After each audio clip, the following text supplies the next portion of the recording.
Halo, Pak Lur. Pak Luhur tidak ada ini, Pak. Oh, putus. Bagaimana kalau kita switching, kita rubah Bu Rini yang kita beri kesempatan dulu. Bu Rini bagaimana? Oh, Siap udah ya? masuk Pak Luhur, masuk Pak. Ya, mohon maaf. Tapi dia suaranya masih di ini, Pak. Sebentar, oke. Sudah masuk. Sudah dibuka oleh Boskan. Saya nggak bisa ngikuti tadi karena ikut dikunci total tadi. Oke. Sudah Pak Lur? Sudah bisa dimulai? Sudah terdengar? Terdengar, Pak. Baik. Kita mulai ya. Oke, silakan Pak Lur. Bismillahirrahmanirrahim. Assalamualaikum warahmatullahi wabarakatuh. Waalaikumsalam warahmatullahi wabarakatuh. Alhamdulillah ini kita masih diberikan berbagai kenikmatan, pertama bisa bertemu meskipun dengan suasana di dunia maya ini ya Pak ya, dengan Pak Wasis, dengan Pak Samsul, dengan Bu Rini dari USAID. Salam kenal Bu ya. Salam kenal Pak Luhur, apa kabar? Pak Dodi tadi yang selaku pendukung dari Ubaya tadi ya, terima kasih kita diberi fasilitas untuk bisa menyelenggarakan webinar ini. Dan saya ucapkan selamat menjalankan ibadah puasa bagi yang menjalankan ibadah puasa. Nah, terkait dengan seminar ini, webinar ini, saya juga kemarin tahu-tahu Pak Samsul informasi gimana nih kalau webinar ya. Boleh saya, tapi cuma saya nggak ada materi, tapi karena tadi situasinya sudah jelas informasinya, gimana ini rekan-rekan wirausaha pemula ini agar bisa bangkit lagi. Baik, saya buka ini.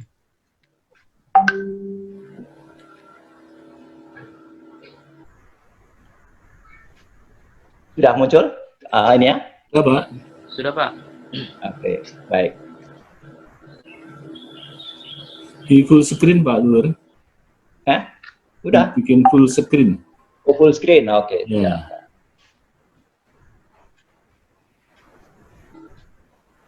Oke, sip. Ya, bagus Pak. Dah? Ya.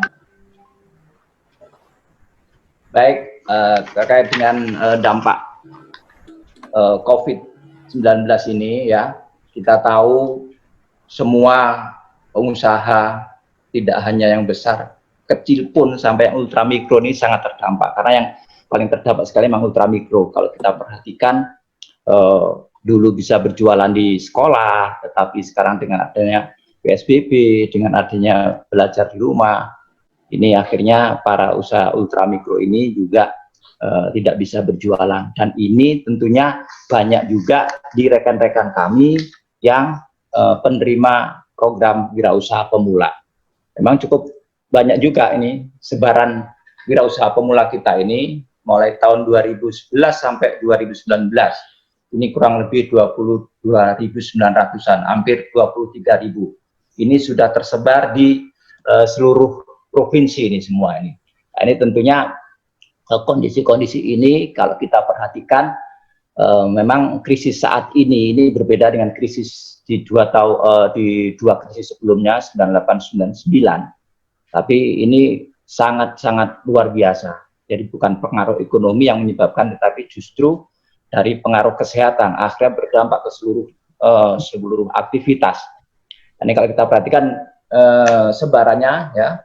Nah, kalau realisasi program wirausaha pemula khusus 2015-2019 ini memang kita pilih karena apa? Sejak 2015-2019 ini sebagai titik awal pada waktu itu di periodisasi Pak Jokowi waktu itu. Nah, inilah titik awalnya peralihan dari Pak SBY terus Pak Jokowi, kemudian kita adalah Pak Puspayoga. Nah, ini jumlahnya mencapai 14.242. Nah, ini sangat luar biasa jumlahnya yang dalam waktu 3 tahun ini sudah mencapai 14.000. Tapi dari 2015 ke 2019 ini di 2016 kemarin sempat kosong karena satu dan lain hal. Baik.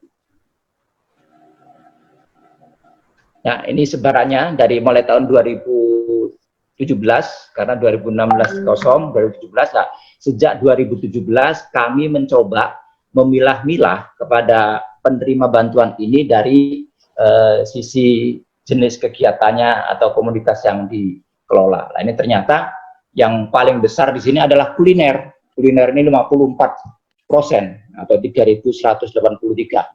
Nah, ini sangat luar biasa jumlahnya, persentasenya. Yang kedua adalah kerajinan, yang ketiga konveksi, dan yang berikutnya adalah ternakan, dan yang lainnya yang inovatif kecil sekali. Nah, ini tentunya kalau kita perhatikan tadi kuliner, tadi yang membuat jajanan atau apa, pasti ini akan terdampak betul ini ultra mikro maupun usaha mikro rekan-rekan kita di wirausaha pemula ini, karena jumlahnya cukup besar di sini. Ya. Cuma saya nggak tahu apakah nanti dalam diskusi ini mereka masih bisa bertahan atau justru belum tikar atau alih profesi. Dan ini kami belum dapat masukan hal semacam ini. Nah, ini kalau kita evaluasi dari sisi sektor usahanya, pengembangan tenaga kerja, ini yang paling banyak justru di sisi pertanian, karena pertanian itu memang banyak dikerjakan oleh petani-petani atau mereka dalam arti pertanian dalam arti luas, ini tenaga kerjanya cukup banyak yang gitu. Nah, yang paling sedikit adalah di perikanan, karena ini memang daerah-daerah tertentu, tidak semua yang mengajukan wirausaha pemula ini bisa masuk. Padahal kita sudah memprioritaskan di daerah pinggiran atau pesisir ini supaya bisa mengajukan untuk program wirausaha pemula. Jadi di sini tenaga kerjanya sedikit sekali. Nah, berikutnya terkait dengan aset. Nah, jumlah aset ini yang paling banyak di kuliner, karena jumlahnya tadi penerimanya juga banyak, ya tentu sangat relevan di sini, karena di kuliner di sini banyak mereka mendapatkan, sehingga jumlah dari asetnya juga otomatis juga banyak. Nah, di peternakan sangat sedikit sekali, ya ini 56% kurang lebih. Nah, berikutnya dari sisi omset. Dari omset pun ini yang paling tinggi ini adalah di konveksi dan busana. Nah, ini memang kita evaluasi per 31 Januari kemarin. Di Februari tidak bisa ada laporan karena mereka pada terdampak dan pendataan sangat sulit kita minta dari daerah-daerah. Nah, ini di konveksi dan busana ini cukup besar omsetnya, tetapi di peternakan tadi jumlahnya juga sedikit, asetnya ini juga menurun. Cuma yang menarik di sini tadi, kalau kuliner tadi asetnya cukup besar, tapi justru omsetnya ini masih 45% gitu. Nah, dari sisi keuntungan, karena tadi omsetnya di konveksi dan busana besar, ya otomatis persentasenya besar. Peternakan paling kecil 28,5% di sini ya.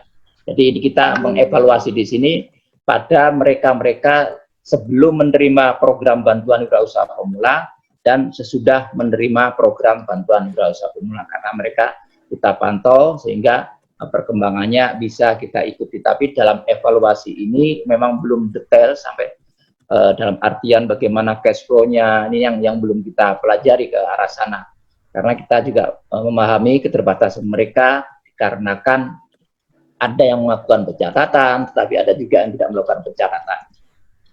Nah, ini pesan dari Pak Presiden jelas sekali bahwa terkait dengan dampak COVID ini kepada dunia usaha, jadi seluruh kekuatan pemerintah, kekuatan negara dan bangsa bergerak untuk mengatasi kesulitan ini, baik sosial, soal kesehatan maupun masalah sosial ekonomi yang mengikutinya. Ini jelas sekali bahwa arahan Pak Presiden terkait bagaimana kita mengantisipasi atau memitigasi kepada dampak COVID ini.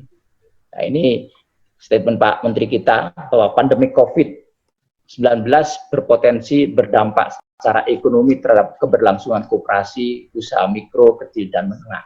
Namun para pelaku koperasi dan UMKM di Indonesia untuk tetap optimis dan senantiasa waspada. Kita siap bersama UMKM. Nah, ini statement dari Pak Menteri lah. Tentunya inilah yang menjadi cambuk bagi kita semua. Saya yakin wabah ini akan segera berlalu. Kita ibaratkan, kita analogkan musim saja, di 4 musim itu ada tahapan-tahapannya, dari panas ke dingin, ada mana mau turun salju, begitu salju selesai akan segera muncul musim yang lainnya.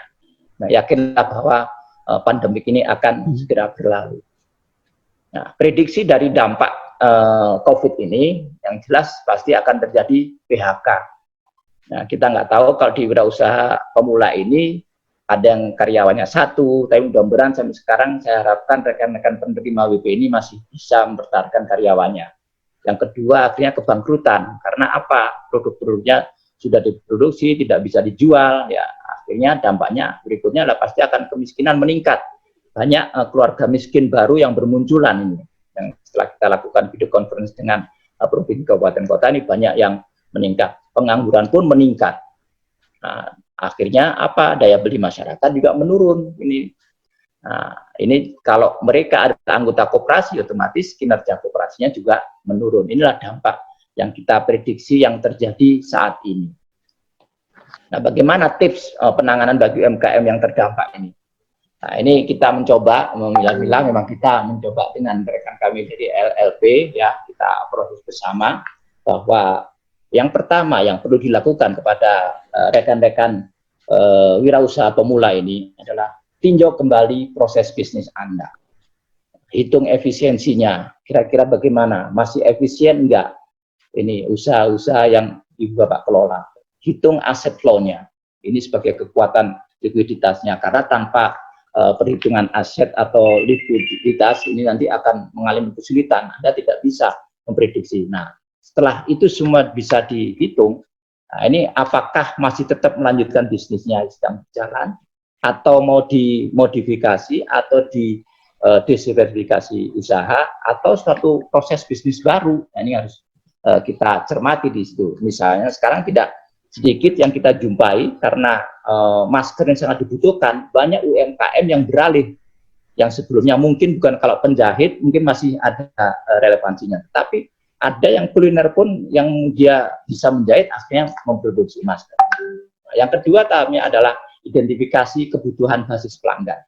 Apakah basis pelanggan saat ini masih relevan atau tidak terhadap produk-produk yang saat itu Bapak Ibu produksi. Nah, oleh karena itu lakukanlah identifikasi basis pelanggan baru. Kalau tadi ada rencana mengembangkan bisnis baru atau diversifikasi produk. Nah, kalau memang perlu, lakukan diversifikasi. Ya, ini lihat situasi tadi, ini setelah dilakukan adanya identifikasi terhadap kebutuhan basis pelanggan tadi. Yang ketiga, sederhanakan bisnis prosesnya. Temukan dan tentukan bisnis intinya, fokus untuk bisa mengerjakan bisnis inti, harus fokus pada inti. Jadi sudah tidak bisa untuk ini kegiatan pertama, ini kegiatan kedua, karena ini situasinya berbeda krisisnya tadi. Seperti yang saya sampaikan. Jadi kalau saya pelajari di sini, ini bagaikan Bapak Ibu Bapak ini, para pelaku wirausaha pemula ini memang betul-betul seperti baru memulai bisnis kalau situasi kayak begini. Kecuali yang memang sekarang bisnis yang dikelola itu inline dengan kondisi yang dibutuhkan. Tadi penjahit ini masih bisa sejalan gitu. Tapi yang lain-lainnya bisa juga banting setir. Tapi juga bisa nanti yang lainnya bisa memodifikasi. Yang keempat adalah terapkan ekonomi efek gelombang. Jadi mulai berjualan ke basis pelanggan yang sudah ada dan terdekat. Itu tadi karena tidak bisa berjualan di sekolah tadi ya, mungkin kalau dia produksi kue-kue, dilakukan ke tetangga-tetangga ya yang dekat. Pilih secara tepat, bertahap dan berkelanjutan. Mulai dari keluarga sampai ke tingkat regional. Nah, inilah tahapan-tahapan ini supaya apa? Nanti bisnis Ibu Bapak ini insya Allah bisa bergerak dan banyak peminatnya. Nah, berikutnya yang kelima adalah model bisnis cash flow positif daripada margin. Dan ini tentunya saya yakin Bu Rini nanti hal semacam ini akan lebih canggih dan rekan-rekan juga akan lebih paham betul ya, karena dengan mengetahui cash flow ya ini akan lebih cepat untuk bisa menentukan agar bisnis ini bisa berlanjut atau tidak. Nah, kenapa ini kita menggunakan lebih penting dengan cash flow? Nah, ini supaya kita bisa mempertahankan karyawan, karena di dalam cash flow pasti kita akan mempertimbangkan pengeluaran-pengeluaran yang dibutuhkan di perusahaan atau usaha yang Ibu Pak kelola. Nah, ini salah satunya, ya, supaya juga bisa membayar beban operasional. Tapi kalau margin kadang-kadang mempertimbangkan keuntungan, tapi tidak mempertimbangkan arus kas yang masuk. Yang penting ada keuntungan, tetapi tidak dipertimbangkan sebagai seberapa besar kekuatan dari cash flow yang ada. Jadi, karena itu cash flow ini sangat penting, cash flow positif ini ya. Nah, tinjau ulang, seleksi dan tawarkan produk. Pilih produk lama yang mudah terjual. Ya, tadi kalau memang ini masih berlanjut, jadi produk lama yang mudah terjual tadi apa saja. Kalau memang ini banyak usaha-usahanya. Tapi kalau memang tadi satu usaha ya mungkin akan dipelajari betul. Ciptakan produk baru yang mudah terjual. Sederhanakan klasifikasi dari semua produk yang Ibu Bapak kelola tadi. Ini sangat perlu. Jadi memang kita harus bisa istilahnya flashback atau mereview kembali terhadap usaha-usaha yang kita lakukan selama ini dari kondisi 2 bulan kemarin dan nanti 2 bulan ke depan seperti apa. Lah ini tolong Ibu Bapak jangan segan-segan atau mungkin canggung untuk bisa mengikuti ini. HP Ibu Bapak yang sudah canggih-canggih. Lah ini bagaimana? Jadi bisa melihat dari Google atau YouTube perkembangan bisnis-bisnis yang lainnya di situasi yang pandemi COVID-19 ini. Yang ketujuh, digitalisasi katalog untuk disebarkan. Nah, ini perlu sekali katalog yang paling mudah untuk di-share. Ya, kami sudah lihat banyak rekan-rekan UMKM kita yang ini sudah masuk di dalam katalog yang sederhana, jelas dan informatif. Cara pemesanan pun juga sederhana sekali. Nah, saya contohkan di sini rekan kami, mudah-mudahan ada yang ikut yang kelompok disabilitas. Ini Bu Yuli, ini luar biasa. Dia begitu kreativitasnya tinggi sekali, dia membuat katalog flyer itu akhirnya bisa masuk ke katalog yang kita siapkan. Nah, ini alhamdulillah. Yang berikutnya, atur prioritas stok barang. Nah, ini juga perlu sekali karena apa?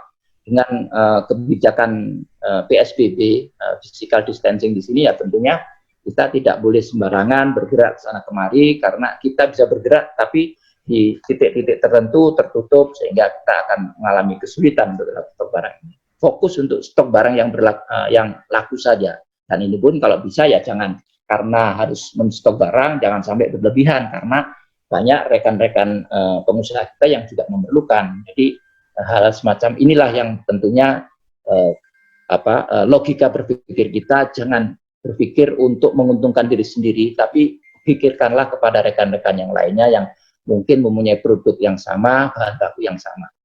Yang ke-9, ajak semua karyawan jadi sales digital.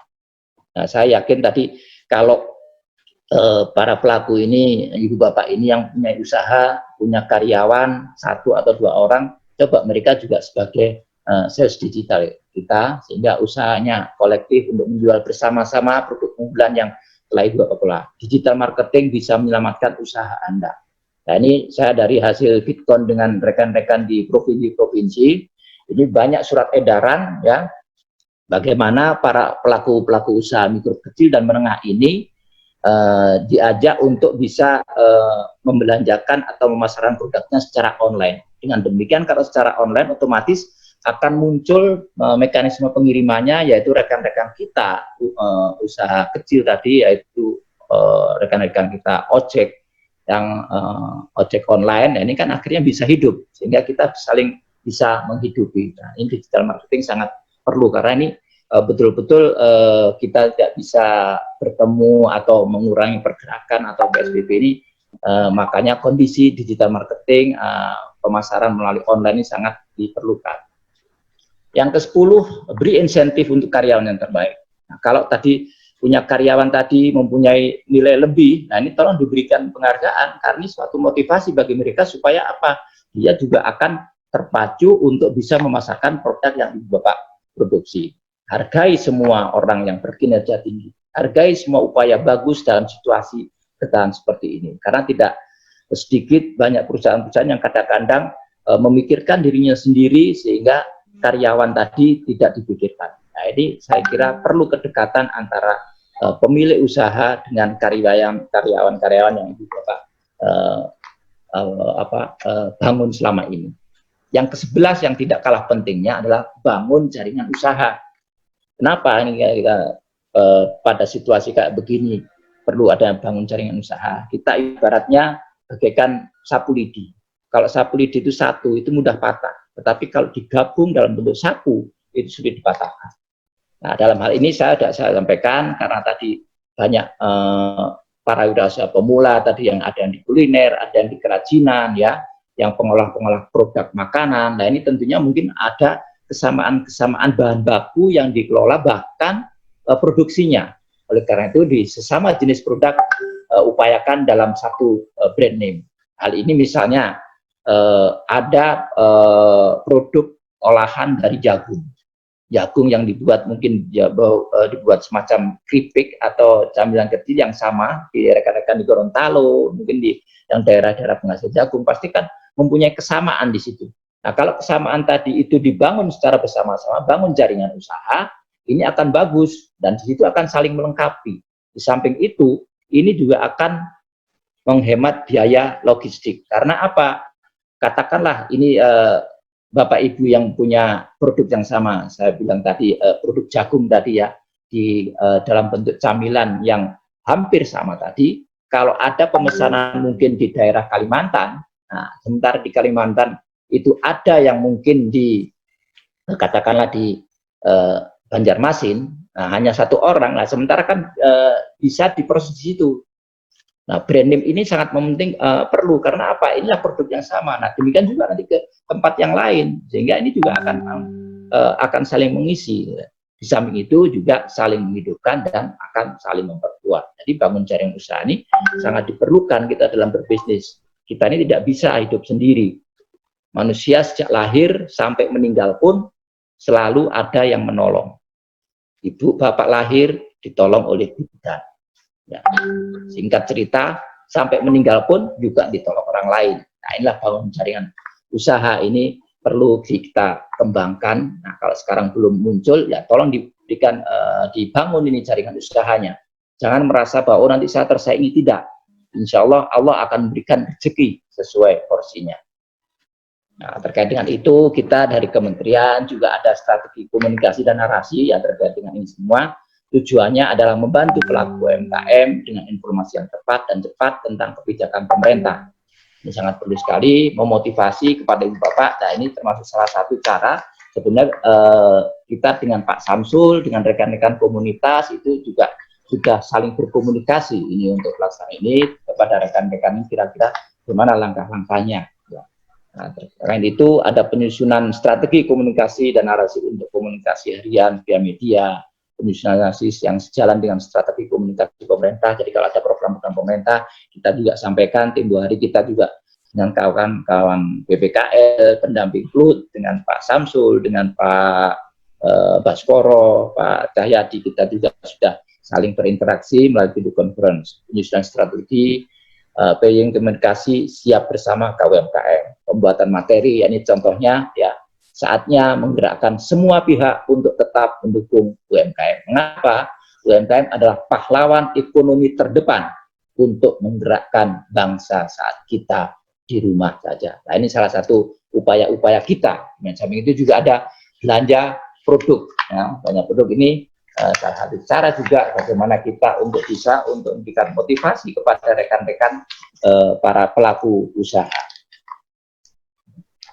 Nah, yang berikutnya, yang tak kalah pentingnya, ya kami yakin perlu ada pendampingan. Pendampingan di sini tidak hanya sekedar untuk mendamping usahanya, tapi kita tahu, misalnya kalau kita sakit. Kalau kita sakit ini, kalau ada yang menjenguk, yang besuk, terus kita dimotivasi. Ini kan ada salah satu untuk semangat ke diri kita. Nah, ini pendamping-pendamping tadi juga demikian, dia bagaimana supaya bisa saling berinteraksi, saling merasakan apa yang dirasakan oleh rekan-rekan para pelaku usaha tadi yang terdampak. Tapi dengan yang pendamping ini, inilah sebagai cara untuk motivasi. Ini Kementerian Koperasi juga mengalokasikan untuk refocusing terhadap program-program yang dari APBN ini sedang proses di Kementerian Keuangan. Nah, sampai saat ini kita juga menerima masukan dari call center, ya. Ini kemarin berdasarkan data per 13 April, kemarin kurang lebih 2000-an. Dan kita juga sedang menyusun kebijakan-kebijakannya supaya kegiatan yang kita laksanakan ini, nawaitu kita bagus, tapi jangan sampai di akhir pelaksanaan pada kondisi normal nanti terjadi permasalahan. Jadi ini sangat erat sekali antara program yang dilaksanakan dan payung hukumnya. Nah, baik, sebagai penutup, nah kita paham dan saya yakin juga mengerti bahwa setiap krisis ini bagaikan dua sisi mata uang. Jadi ada yang berdampak ke arah negatif, ada yang berdampak ke arah positif. Saya katakan demikian karena apa? Sekarang sebagai contoh, rekan-rekan tadi yang profesinya sebagai konveksi penjahit. Waktu itu menjahit baju, mungkin ada pesanan baju seragam, atau mungkin baju-baju fashion yang lainnya. Tapi pada kondisi saat ini merupakan arah yang positif, langsung membuat masker. Nah, yang negatifnya ya tentunya yang tidak sejalan pada kondisi saat ini, tapi tidak perlu khawatir, karena apa? Semua itu bisa diselesaikan asal kita bisa berkoordinasi. Ya, oleh karena itu, atur likuiditasnya dan aset untuk masa survival sekarang ini. Ya, jadi kita pada kondisi tanggap darurat, ada yang bilang masa survival, dan nanti setelah itu tahap pemulihan. Nah, kalau sudah tahap pemulihan, arahnya adalah penumbuhan. Makanya kekuatan likuiditas tadi ya, asetnya itu seberapa jauh ini harus bisa dipilah-pilah. Cermati produk yang Anda kelola pada saat ini. Dan ke depan kira-kira bagaimana? Apakah masih bisa berlanjut atau hanya hit and run pada kondisi saat ini? Dan tentunya jangan sampai terjadi hit and run. Kalau terjadi hit and run, Ibu Bapak juga harus sudah mempertimbangkan nanti 3 bulan ke depan harus cari lagi. Tapi sebaiknya bagaimana ini bisa betul-betul di-maintain dengan baik produk-produk yang Ibu Bapak kelola. Pertahankan kedekatan dengan pelanggan. Nah, ini sangat penting sekali bagi pelanggan-pelanggan yang sudah ada saat ini. Jangan ditinggalkan. Ya, dekati mereka. Apa yang diperlukan kondisi saat ini. Nah, ini sangat perlu sekali. Pelajari mekanisme pemasaran. Nah, pemasaran sekarang ini di rekan kami di LLP ini juga sedang memberikan pelatihan untuk memberikan pelatihan dengan pola kakak asuh. Nah, ini mereka kakak-kakak ini dilatih dulu dan nantinya setelah dilatih akan berikan pendampingan kepada UMKM kita yang pemasaran secara offline, bagaimana supaya bisa dilatih untuk onboarding dalam rangka pemasaran. Dan yang terpenting lagi adalah inovasi dan kreatif. Tanpa adanya inovasi dan kreatif, saya yakin ini akan mengalami kesulitan dalam pengelolaan bisnis yang Ibu Bapak kelola. Nah, inilah hal semacam inilah yang kami sampaikan. Mudah-mudahan ini bisa menjadikan suatu motivasi. Jangan lupa saling berkoordinasi sesama kalian dan tentunya dengan para aparat-aparat pembina yang ada di daerah yang memang membidangi sesuai dengan tupoksinya. Tujuannya apa? Supaya kalau ada informasi-informasi terkait dengan program-program atau terkait dengan langkah-langkah yang dilakukan oleh rekan kami di kabupaten kota, di provinsi, ini supaya lebih cepat nyambung dan Ibu Bapak bisa segera bertindak. Hal semacam ini koordinasi jangan sampai lepas dengan kawan-kawan kita di kabupaten kota dan provinsi.